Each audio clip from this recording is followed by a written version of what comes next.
Aleluia. Abra sua Bíblia comigo em Marcos 11.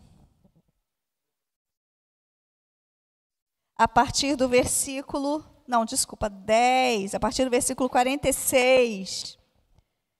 Diz assim: Chegaram, pois, a Jericó, quando Jesus e seus discípulos e mais uma grande multidão estavam deixando a cidade, o filho de Timeu, chamado Bartimeu, que era cego, estava assentado à beira do caminho, pedindo esmolas. Assim que ouviu que era Jesus de Nazaré, começou a gritar: Jesus, filho de Davi, tem misericórdia de mim. Muitos o advertiam severamente para que se calasse. Contudo, ele gritava ainda mais: Filho de Davi, tem compaixão de mim. Foi então que Jesus parou e pediu: chamai-o. E assim foram chamar o cego. Ânimo, homem, levanta-te, ele te chama. Jogando sua capa para o lado, de um só salto, colocou-se em pé e foi ao encontro de Jesus. Indagou-lhe Jesus: que queres que eu te faça? Rogou-lhe o cego: Rabone, que eu volte a enxergar. E Jesus lhe ordenou: vai em frente, a tua fé te salvou. No mesmo instante, o homem recuperou a visão e passou a seguir a Jesus pelo caminho. Aleluia! Glória a Deus. A maioria de nós, se não todos, conhecemos esse texto, né? E eu tenho pensado nele, meditado nele ao longo da semana. Se eu fosse ministrar na consagração na quarta-feira, eu ia trazer esse texto, né? O irmão, o João, que está no nosso meio, também disse que o Espírito Santo estava falando com ele, né? Quer dizer, ele falou do jeito dele, mas assim, Deus estava colocando no coração. Aí ontem, na consagração, ele falou: pastora, eu achava que era esse...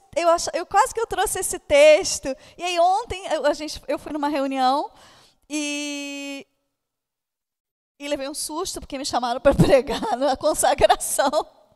E depois que eu ministrei esse texto, depois que eu terminei de pregar, o pastor falou assim, pastor Leandro, que já esteve aqui uma vez conosco, falou assim: pastora Cíntia, quinta-feira nós compartilhamos esse texto aqui na igreja. Então eu creio que o Senhor tem falado com a igreja, assim, existe um sopro do Espírito Santo.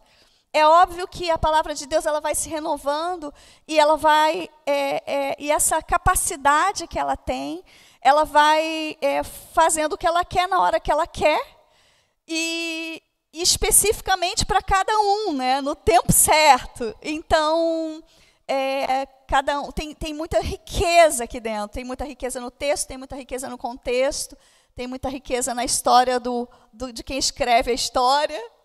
Né? Então, eu queria passar com vocês por esse texto, crendo que é um texto aparentemente simples, mas que eu creio que Deus quer falar conosco nesse texto. Então, esse milagre, ele é compartilhado também por Mateus e também por Lucas, de formas ligeiramente diferentes. A gente talvez vá falar um pouco mais sobre isso. Mas o livro de de Marcos, quem escreve, né, isso é pacificado, é João Marcos, que era discípulo de Pedro. E ele era muito prático na narrativa dele. Ele escreve como um filme. A minha Bíblia Plenitude, no comentário, diz assim: ele escreve como se fosse um filme. Acho que é na Plenitude, porque eu li alguns outros livros, né? Então, ele vai de uma cena para outra de uma forma rápida. Ele enfatiza os milagres de Jesus, mas a ênfase do livro dele é o versículo que a gente usa, né? O Filho do Homem veio para servir e não para ser servido, né? Ele veio para resgatar, dar sua vida em resgate por muitos. Então, os historiadores, né, a história diz que a ideia de João, a ministração de João era para os romanos e para os gentílicos. Então, ele escrevia para os servos. Amém? Então, era uma abordagem bem prática. E aí, eu queria contextualizar a gente um pouco, né? Antes de chegar nesse lugar e um pouquinho depois. Se a gente for lá, eu não vou abrir, lá para Marcos 8, a gente vai ver um momento em que os discípulos, Jesus fala para eles assim, olha, cuidado com o fermento dos fariseus. Aí eles começam a dizer assim, nossa, será que ele está falando dos pães que a gente não trouxe e tal, por causa da multiplicação dos pães? Aí Jesus vira para eles assim, fala assim, como é que vocês ainda estão com o coração endurecido, que vocês têm olhos e não veem, têm ouvidos e não ouvem? E aí ele continua falando. Se a gente vai para um pouquinho mais à frente, em Marcos 8, a partir do 31, Jesus começa a falar da sua morte e da sua ressurreição. Ele começa a dizer assim, eu preciso ir para Jerusalém porque vai me acontecer isso, isso e aquilo. Aí Pedro, você vai lembrar, Pedro diz assim, não, Senhor, de forma alguma, de modo algum. Aí Jesus repreende Pedro e diz assim, você está pensando, cogitando nas coisas dessa terra. Você está vendo, vem comigo, tá, gente? Você está vendo aquilo que é próprio das coisas dessa terra. Você não está acessando aquilo que eu estou falando para você.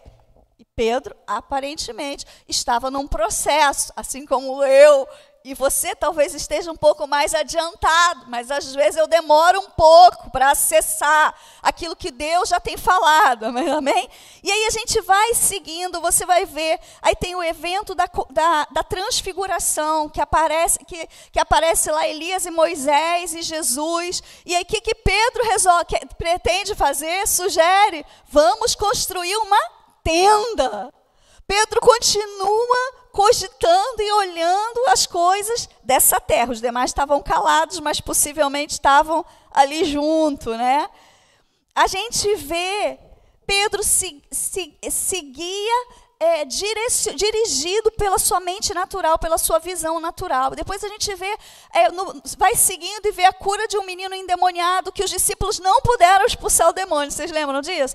Aí Jesus, ele falou, mestre, por que não podemos expulsar e tal? E aí Jesus explica, e eu fico pensando, se fosse eu não sei se a Bíblia não narra, mas se fosse eu não ia ficar satisfeita com aquela explicação. Vocês não puderam expulsar demônio porque vocês precisam jejuar e orar. Eu ia falar, como? Eu ia fazer perguntas, você não? A gente ia, né, Lu? Não, espera aí, Jesus, calma aí. Não, senta aqui.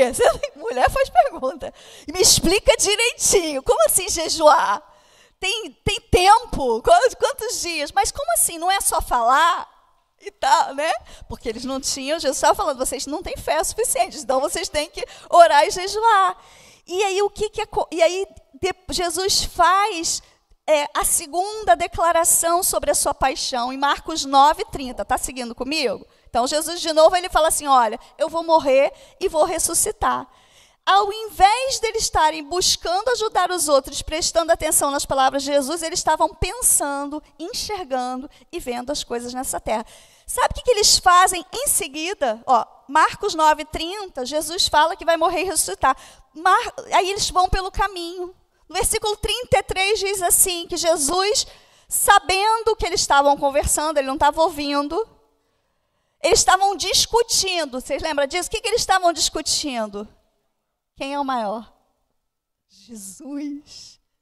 Eles continuavam vendo, ouvindo, suspirando, aspirando, desejando as coisas terrenas, deslocados.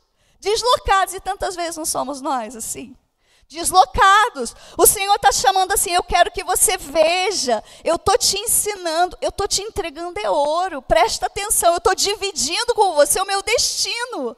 Eu estou te ensinando acerca de propósito. Eu quero que você venha comigo no processo. E você continua querendo saber quem é o maior. Você continua discutindo sobre o lugar. Talvez a expectativa deles, que Jesus viesse como, ainda tinham a expectativa que Jesus viesse como o rei dos judeus, de uma forma mais poderosa nessa terra, né?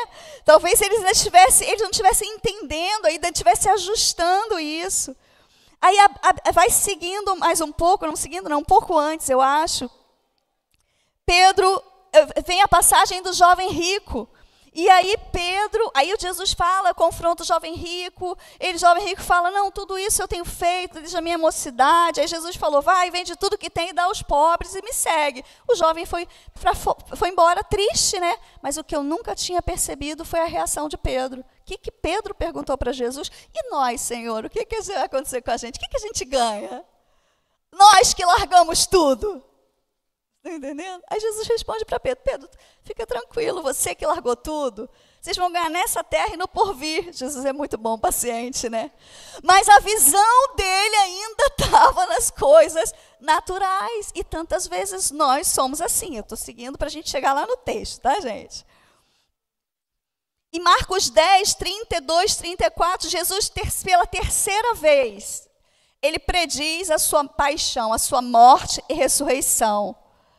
Mas sabe o que diz em Marcos 10, a partir do 35? Tiago e Pedro chegam até Jesus e falam assim: mestre, nós queremos te pedir uma coisa. Jesus fala: diz aí, o que vocês querem? Quando o Senhor estiver na sua glória, deixa que um de nós se assente à sua direita e o outro à sua esquerda. Aí Jesus responde: vocês não sabem o que vocês estão pedindo, não sabem mesmo, né? Como muitas vezes a gente não sabe o que a gente está pedindo, porque o Senhor quer nos elevar aos pensamentos dEle, a visão dEle, as percepções dEle, e a gente está no térreo, ou no subsolo às vezes. A gente é vaso de barro, mas muitas vezes a gente acha que a gente tem a palavra, que a gente está percebendo tudo, que a gente está enxergando tudo. E estamos aqui, ó, nos movimentando da nossa forma, da forma natural. E pior ainda, tantas vezes a gente tem esses anseios, lugar à mesa, lugar de honra.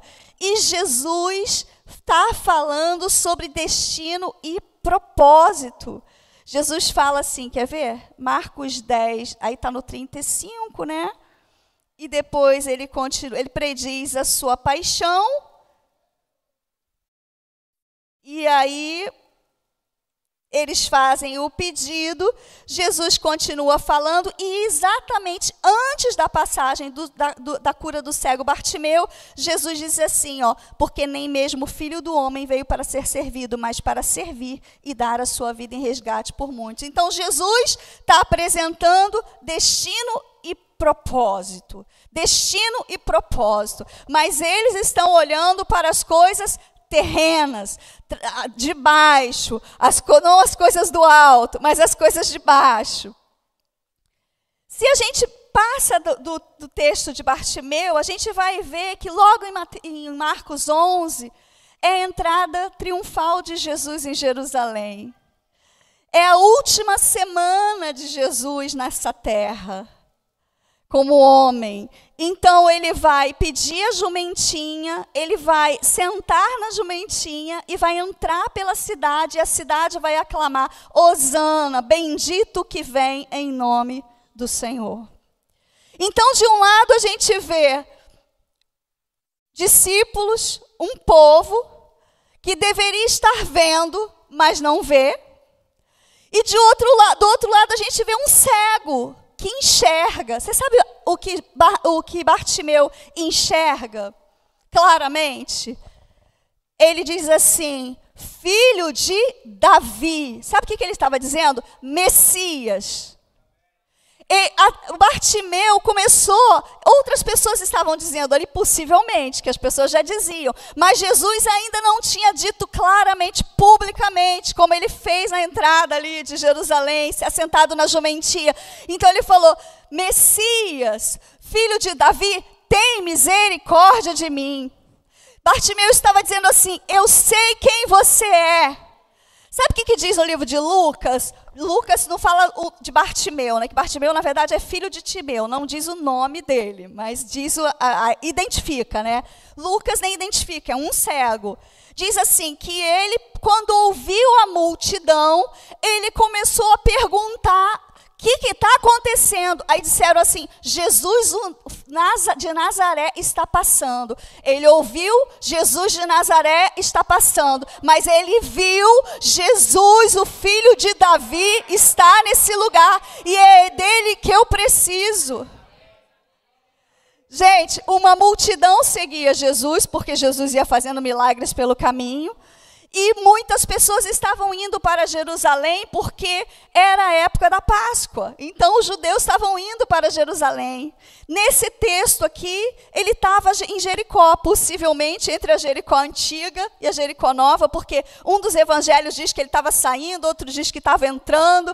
E a Jericó antiga era muito próxima da Nova, e Jerusalém ficava a 24 quilômetros de Jericó. Como era Jericó Nova? Era um lugar era tipo, Herodes fez a casa de veraneio dele lá. Era um lugar que tinha hipódromo, era um lugar que tinha teatro, era um lugar que tinha uma fortaleza. Então, eu ouvi alguém falando, que eu pesquisei, né, que o clima era bom. Então, assim, o rei ia para lá, né? Então, ele construiu e ia para lá, ficava lá. Então, era um lugar que tinha bálsamo. Era um lugar de riqueza. Era um centro comercial. Zaqueu estava ali. Zaqueu, lembra do coletor de impostos, que também foi alcançado por Jesus, totalmente diferente de Bartimeu, né? Zaqueu era rico, mas era dali. Então, esse lugar, ele estava nesse lugar, é nesse contexto que Bartimeu aparece. E provavelmente havia muita gente rumo a Jerusalém. Além disso, tinha uma multidão que acompanhava Jesus desde o início e durante o caminho. Então, quem são os personagens? O local você já sabe, o contexto, ainda que mais ou menos a gente já sabe. Quem são os personagens? Um cego, que Marcos identifica como Bartimeu, sentado na estrada pedindo esmolas. E Jesus, os discípulos e uma multidão. Um cego que, obviamente, sabia que era cego, sabia que tinha uma necessidade e decidiu que não ia se conformar com aquilo.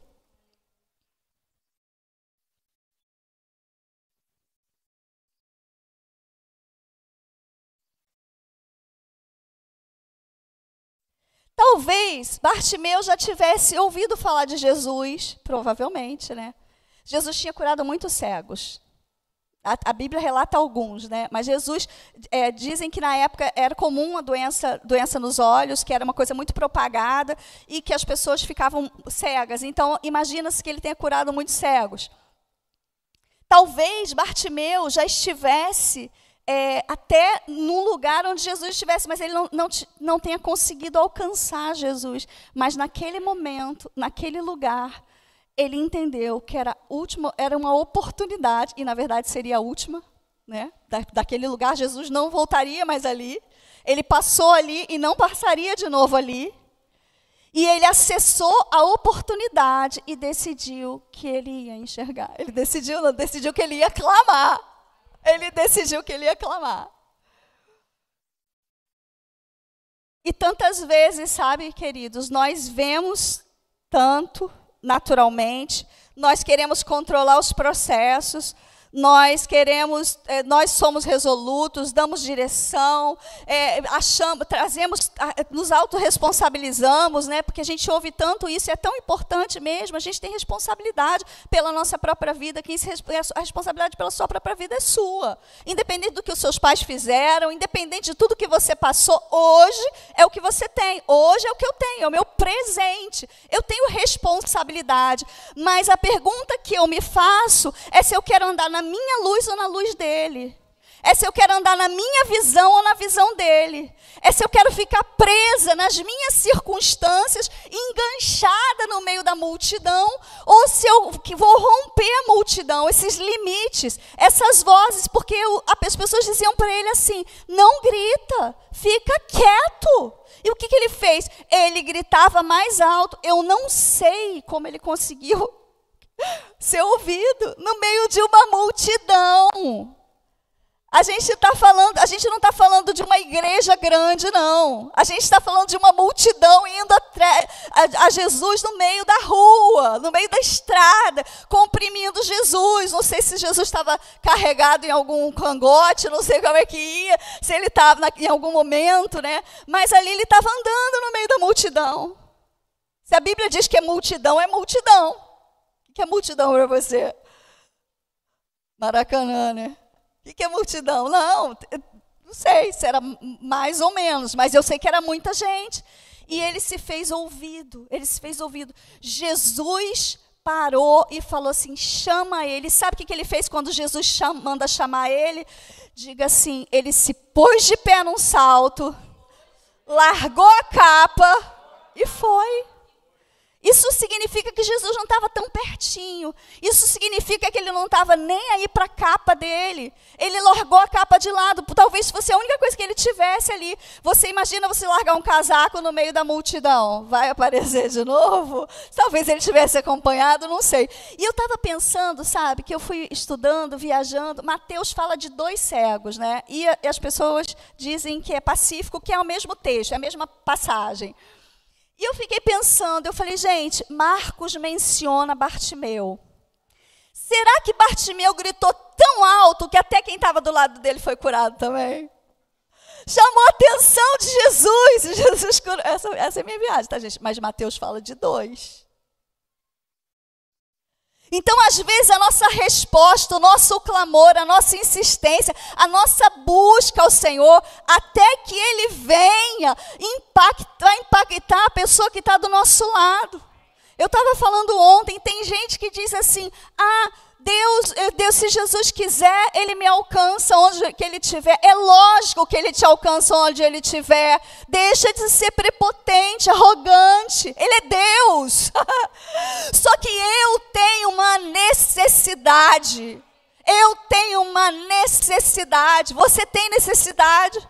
Você sabe que você tem limitações, você tem desejo de mudança, você enxerga e você fala, meu Deus, eu não quero ser assim, eu não quero enxergar assim, eu não quero ficar paralisado nisso, eu preciso avançar. Então eu quero te dizer nessa manhã, querido, clama, clama, clama, e sabe mais, continua gritando por Jesus, mas olha para Ele como o Messias, o ungido, o Rei dos Reis, aquele que morreu e ressuscitou.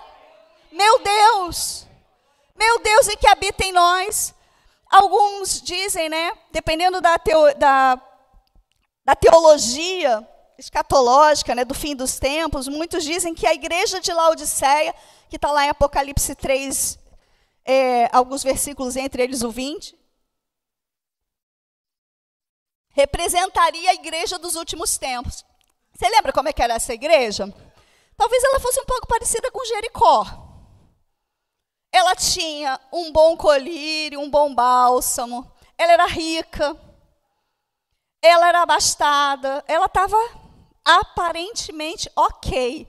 Mas Jesus vira para aquela igreja, Jesus, porque para as igrejas do Apocalipse, o Jesus ele diz assim, você não é frio e você não é quente. Então, eu estou a ponto de te vomitar. Aconselho-te que de mim compres colírio para que vejas, vestes para a tua nudez e ouro. Ouro, eu não sei. Olha aí, que depois eu digo. Confere aí.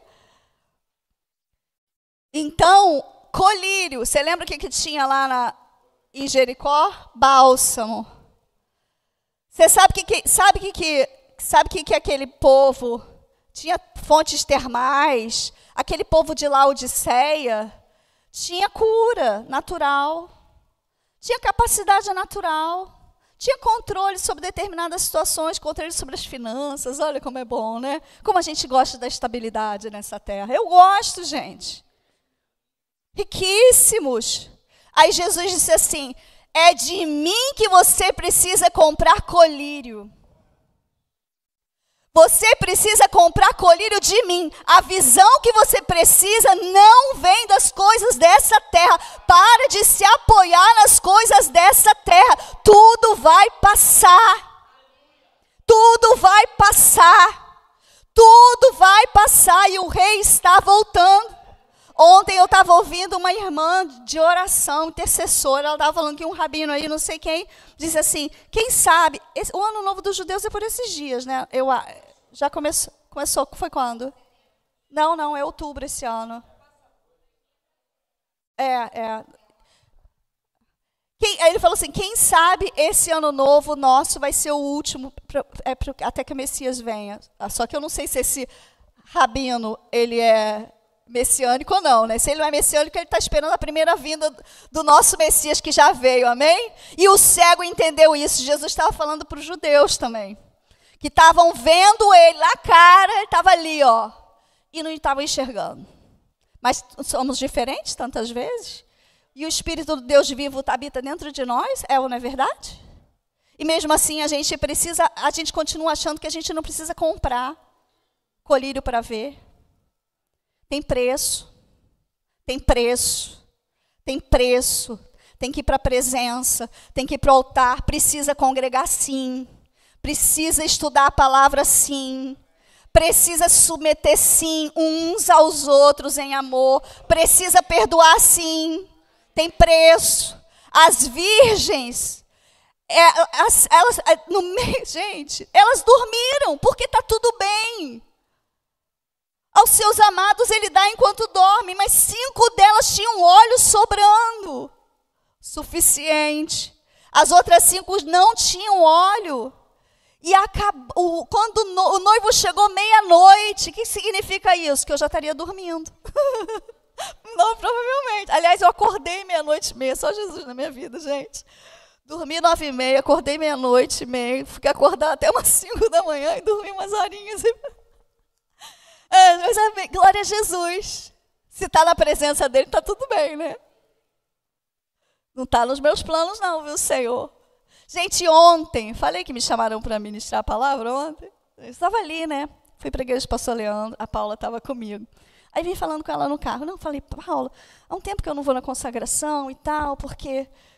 por que não? Falei algumas coisas, falei assim, inclusive eu já falei para o pastor Leandro que não precisa ficar me chamando para oportunidade, que é um culto de oportunidades, né? Então, eles chamam ali, aí você vai, compartilha um versículo, canta um louvor, que não vai ser o meu caso, né? Assim, pode ser que um dia. E aí, beleza, eu estava ali quietinha, né? Eu falei, aí a irmã já tinha entregue as oportunidades, vem fulano, beleza. Eu falei, beleza, me safei. Aí daqui a pouco chega uma irmã lá que já me conhecia, né? Ela chegou perto de mim e falou assim, que Deus tinha dito para ela, né? Que eu tinha uma palavra, e que era, eu falei assim, eu queria que você, ela falou, eu queria que você pregasse, ministrasse, eu nem lembro o que ela falou, porque na hora eu dei um teto preto, assim, né, aí ela falou assim, eu falei, amanhã, aí eu pensei, amanhã, e minha mente já foi, nossa, amanhã é eleições, né, não me preparei e tal, não sei o que lá, aí ela falou, não, hoje, aí eu falei, como assim hoje? Ela falou, Deus já me disse que a palavra está pronta. E sabe de uma coisa, queridos, eu dei graças a Deus, que meu marido pediu para eu ministrar esse domingo. E aí, na noite anterior, o Espírito Santo, só pode ter sido, né? Me acordou lá pelas 3, eu não conseguia dormir, eu tinha que estar aqui às 7 na consagração. Eu falei, Senhor, e agora? Eu falei, agora eu vou finalizar a palavra, mas, né? Porque eu vou, depois eu volto, depois eu vou mais um pouco, parará. Eu sou dessas, né? E aí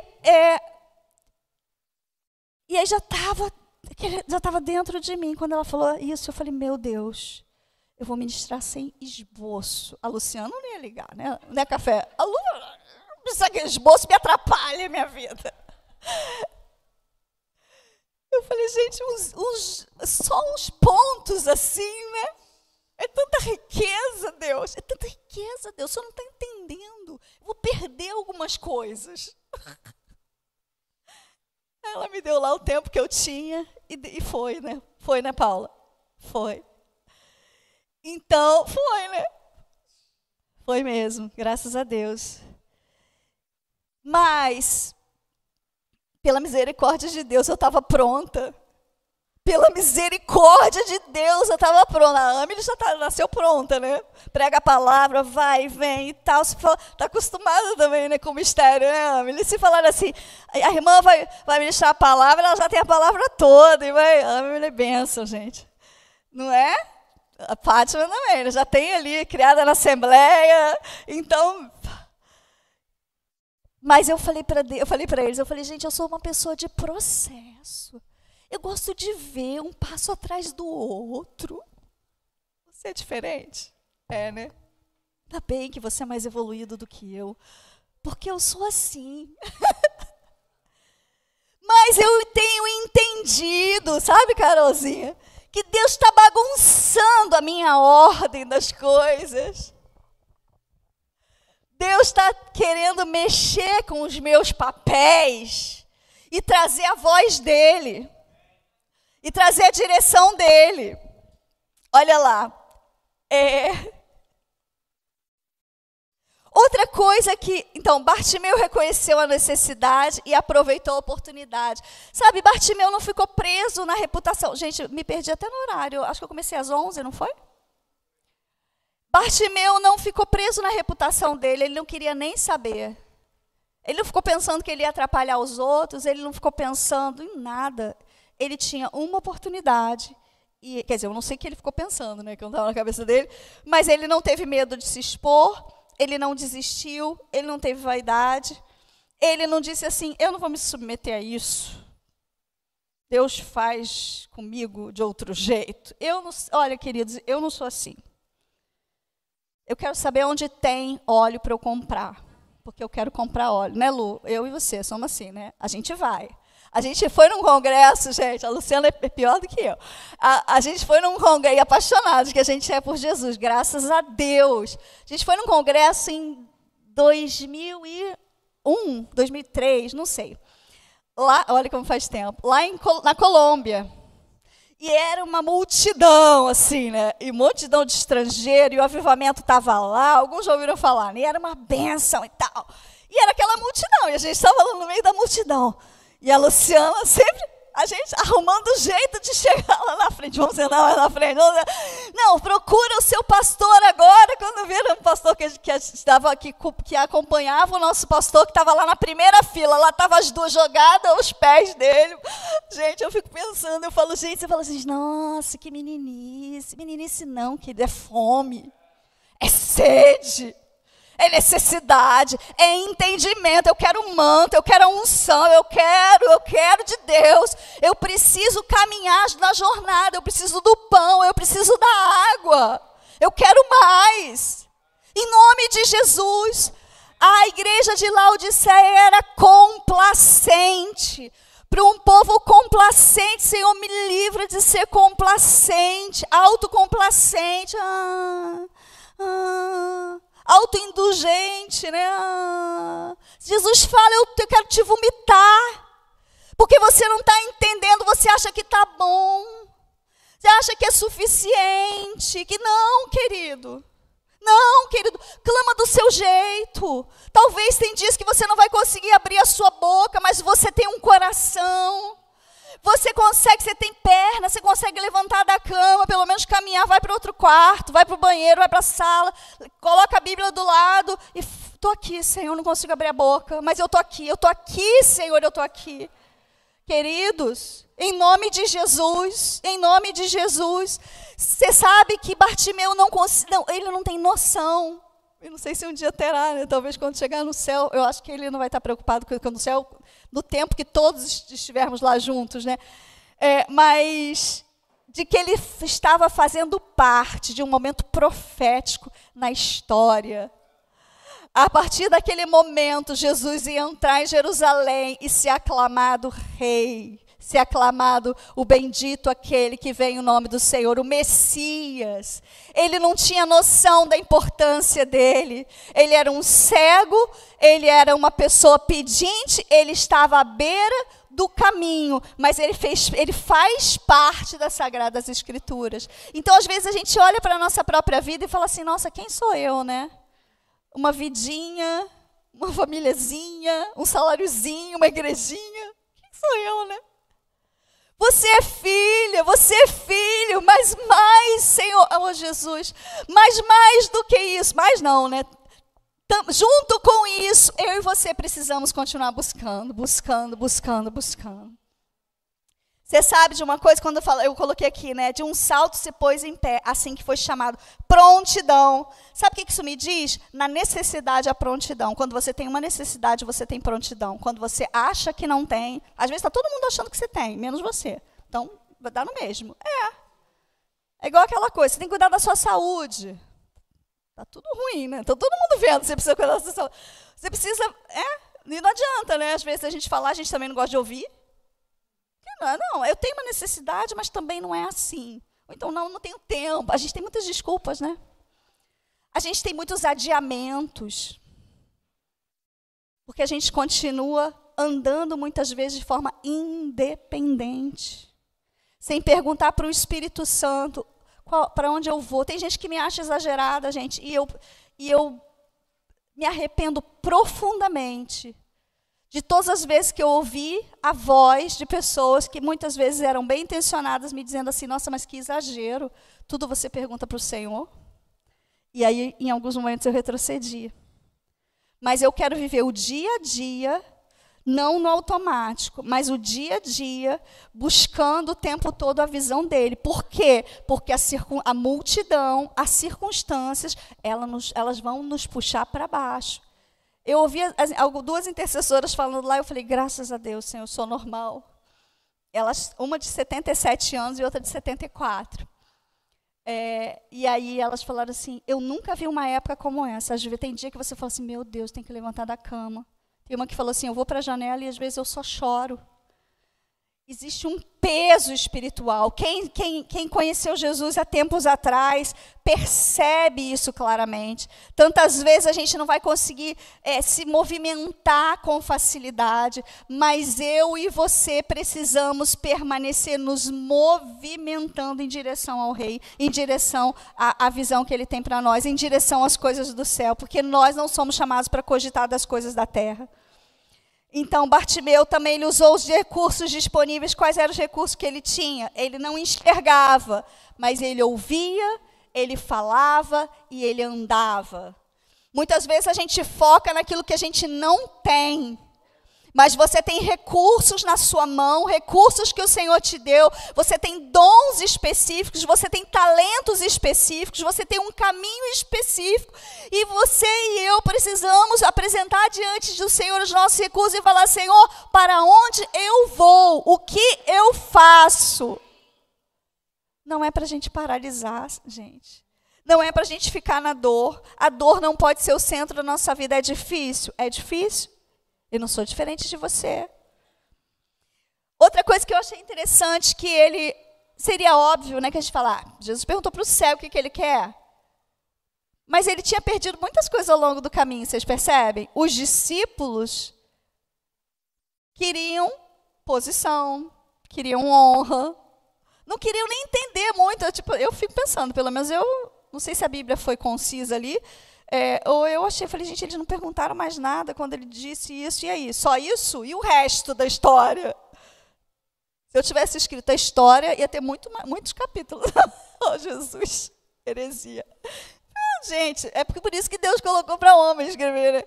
Ia ter muitos capítulos a mais, porque ia ter muitas perguntas, e Cíntia perguntou. Isso. Jesus respondeu, porque ele responde, amém? Isso. E Cíntia ficou intrigada. E Cíntia ficou irada. E Cíntia pecou. E tá tudo ali, gente. Eu não sei você, mas se a minha história estiver sendo escrita, tem gente que acha que tá, né? Que o anjo está escrevendo, pelo menos as nossas orações, ele está escrevendo tudo. Nem orar, às vezes, a gente sabe, queridos. Eu tenho pedido para Deus, eu falei, Senhor, me ensina a orar. Você já percebeu que às vezes você faz uma oração e na mesma hora Deus responde? Por que será? Bartimeu estava na hora certa, na oportunidade certa, e ele fez o pedido certo, porque estava no tempo, na forma, no propósito, na vontade de Jesus, era ali. E às vezes a gente fica batendo. Significa que a gente vai parar de bater? Não, mas significa que muitas vezes a gente tem que parar a pensar, Senhor, eu preciso ajustar minha oração, o que eu não estou vendo? Eu estou vendo o quadro completo, porque definitivamente, ele, apesar de não estar vendo o quadro completo, ele participou. Vocês entendem isso? Obviamente, a gente não vê o quadro completo. A gente não vê que a gente está dentro de um quebra-cabeça gigante, imenso. E estamos dentro de processos que acontecem individualmente, de forma coletiva, de forma nacional, de forma entre as nações. A gente está dentro. Está dentro de um processo, é muito além do nosso entendimento. Mas mesmo quando a gente não tem o entendimento de quão extenso é isso, eu preciso estar? Diga dentro. Eu preciso. Amém. E sabe outra coisa que Bartimeu fala? Eu estou indo para o final. Quando ele se apresenta para Jesus, Jesus pergunta, o que você quer que eu te faça, o que ele diz? Ele fala, Rabone, mestre, que eu volte a ver. Sabe quem fala isso também, Rabone? Maria, quando Jesus ressuscitou, ressurreto, né? Então ele entendia que Jesus era o Messias, ou ele reconhecia, e reconhecia também que Jesus era o Rabone, era o mestre. A visão que ele teve, eu preciso ter. Eu preciso olhar para Jesus e falar, o Senhor é o Messias, é quem veio me resgatar, é quem veio me redimir, é quem tem todas as respostas para mim, o Senhor é o meu mestre, aquele que me guia, meu Deus. E Jesus diz assim para ele, vai, curadinho, né? Vai. E o que ele faz? Você percebe o que ele faz? Ele seguiu Jesus. Isso para mim diz, eu não sei se é a minha tradução, mas eu acho que não. Isso para mim diz o seguinte, Jesus muitas vezes vai realizar milagres na nossa vida, vai fazer curas na nossa vida, vai nos dar presentes, todas as bênçãos já estão, né, nas regiões celestes. A gente vai colocar a mão em coisas dessa terra, coisas importantes, e que Ele nos deixa à vontade, para a gente seguir Ele e participar da entrada dEle triunfal em Jerusalém, de um momento profético, ou ficar curado e está tudo bem, vou para minha casa, vou viver a minha vida, agora a minha vida vai começar. Bartimeu podia ter recuperado a visão física e ter perdido a espiritual. Às vezes Deus nos leva em processos, porque se Ele nos tira de processos de forma muito rápida, a gente ganha as coisas dessa terra, mas perde até a salvação. Misericórdia, misericórdia, misericórdia.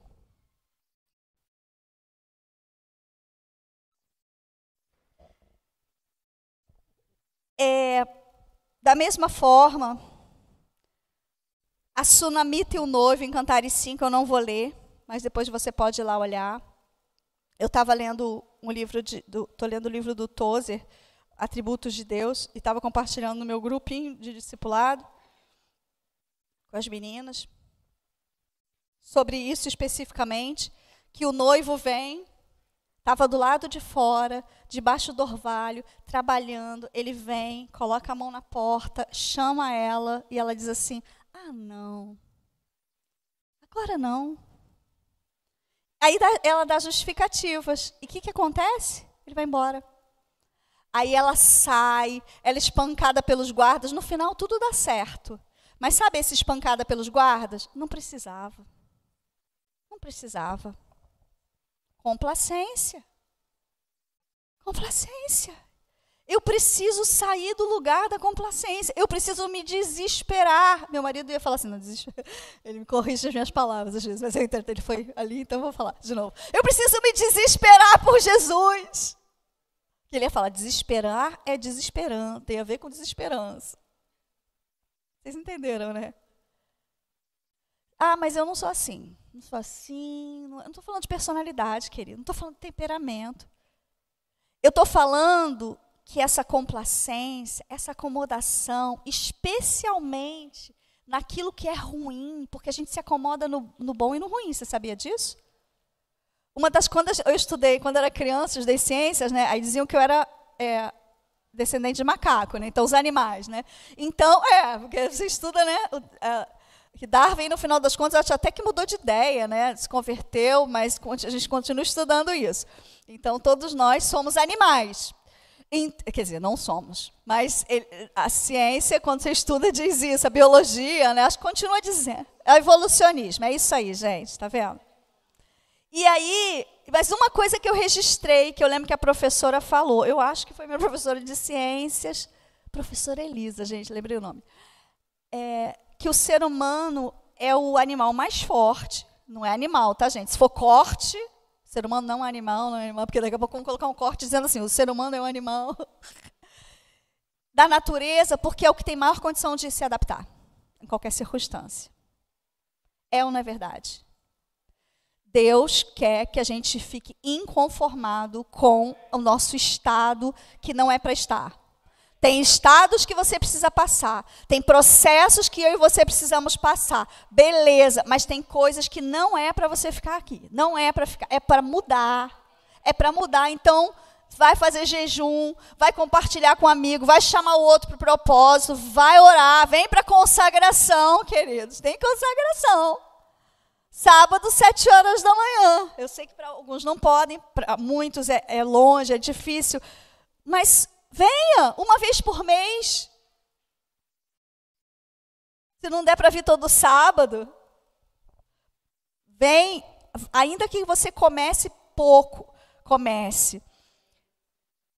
E eu vou finalizar com um texto em Isaías 50, que eu não meditei no contexto desse texto, mas a partir do versículo 10 e 11 diz assim, a minha Bíblia é a versão King James, tá? Quem dentre vós teme a Yahvé e ouve a voz do seu servo, aquele que tem caminhado nas trevas, sem nenhuma luz, ponha a sua confiança no nome de Yahvé, tome como arrimo e total apoio o seu Deus. Então, o que ele está dizendo aqui? Você não tem luz? Não tem problema. Se você teme ao Senhor, confia nele e anda nele. Mas o que ele diz no próximo versículo? Olha isso, gente. Para mim, esse versículo nem existia na Bíblia. Descobri ontem.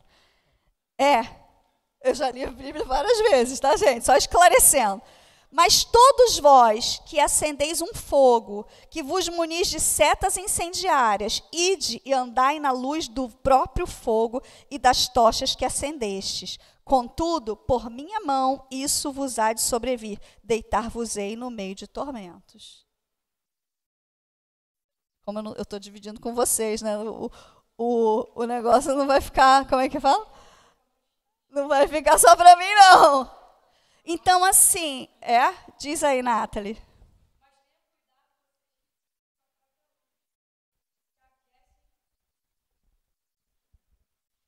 Mas tenham cuidado vocês que vivem sua própria luz e se aquecem em seu próprio fogo. Esta é a recompensa que receberão de mim. Em breve cairão em grande tormento. Então, assim, o que esse versículo diz para mim, no sentido devocional? Como eu disse, eu não estudei o contexto. Ele diz para mim o seguinte, você tem duas opções, Cíntia. Ou você, que já me teme, anda na minha luz, ou você vai acender luz para você mesmo e vai andar na luz dos seus próprios caminhos, na luz do seu próprio entendimento. Convencida da minha própria salvação.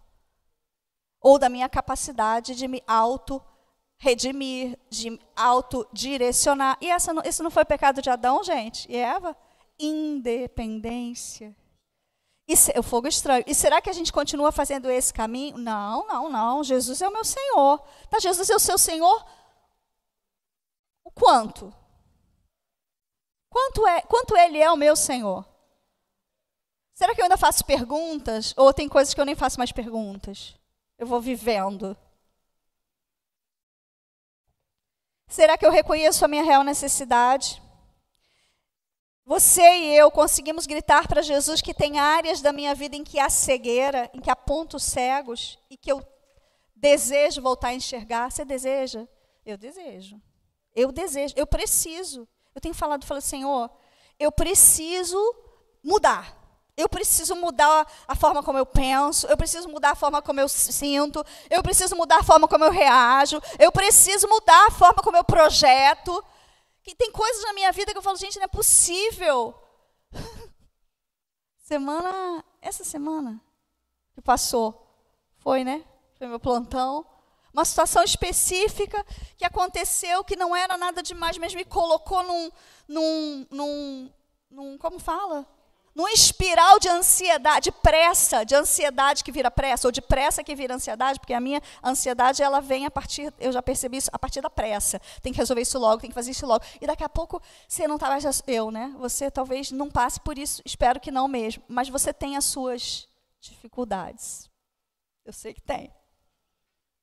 Os seus limites. E eu falei, Deus, eu não quero ser essa pessoa. Eu não quero reagir dessa forma. Eu não preciso disso. Eu sei que eu não preciso disso. Eu posso dar um passinho atrás, eu posso respirar. Mas eu consigo sozinha? Não consigo. Então eu preciso de ajuda de Deus, de outras pessoas, talvez. Por que não? Vocês estão entendendo, gente? A gente precisa descer. A gente precisa descer. A igreja de Laodiceia, Jesus estava do lado de fora. Na Sunamita, o noivo estava do lado de fora. Mas se a gente olha a história de Esther, você vê Mordecai à porta do palácio, dia e noite, porque entendia um propósito, um projeto. E o rei Davi fala a mesma coisa: eu prefiro estar à porta da casa do meu Deus do que habitar nas tendas da perversidade. Então sou eu que busco, sou eu que procuro, sou eu que bato, não é ele. Olha, Jesus é muito legal, gente, Jesus é muito amoroso, né? Você está toda complacente, mas eu estou batendo na sua porta. Eu estou te oferecendo ouro. E se Jesus diz que você pode comprar, é porque você pode, senão ele não diria. Ele te dá o dinheiro, é porque não é por dinheiro nem por preço. Vim te comprar e comei. Mas tem preço. Qual é o recurso que você tem? E é tempo. Qual é o recurso? Queridos, em nome de Jesus, eu creio que o Senhor nos chama para nos tirar desse lugar de visão terrena. Talvez de uma forma radical, talvez num processo, eu não sei, mas o rei está voltando e ele tem um projeto, um propósito, um processo com cada um de nós. Eu creio firmemente nisso. E eu não sou... Aí ontem alguém falava assim para mim: nossa, você é uma pessoa de fé. Eu falei: gente, essa madrugada mesmo eu estava orando assim: Senhor, me ajuda na minha incredulidade. Mas eu creio. Eu não sou uma pessoa de fé o tempo todo. Nossa, não, gente. Eu tenho os meus turbilhões. Você deve ter os seus, eu acho, não é possível, né? Deve ter.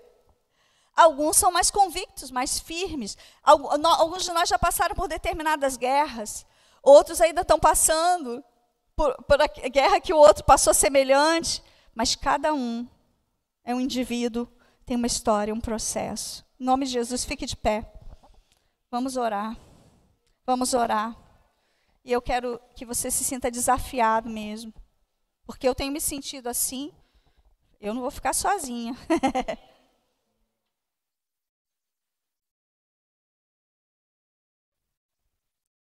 Sabe, gente? E às vezes, Deus tem uma visão tão grande para você, até naturalmente, nessa terra. Mas você não consegue enxergar você como Deus te enxerga. Vocês entendem? Já está bom, Deus. Está bom. Eu quero saber o seguinte: Jesus disse que está bom? Você perguntou para ele se é só isso? Não, eu sou uma pessoa que eu tenho contentamento. Tá bom, é para ter. Em todas as coisas, Paulo disse, eu aprendi a viver com contentamento. Mas o Senhor está te chamando para viver em contentamento com essa situação? Ou o Senhor está dizendo assim, você precisa começar a se olhar diferente. Eu tenho algo para você. Sai desse lugar, se movimenta. Fecha os seus olhos, vamos orar.